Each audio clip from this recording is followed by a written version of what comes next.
How to change server on Idle Heroes. Hi everyone, welcome back to Gameplay Classic.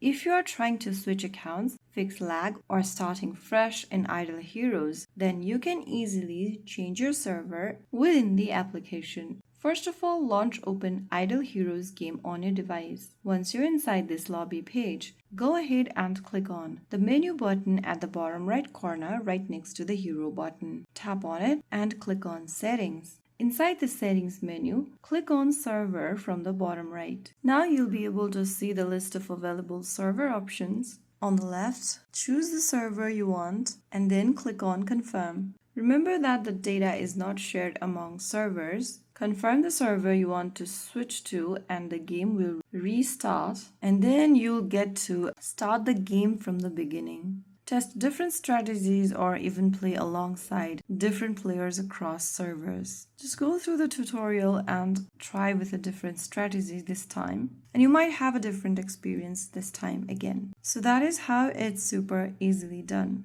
If you found the video helpful, don't forget to like, share, and subscribe to our channel. I will see you again in the next video. Thank you for watching.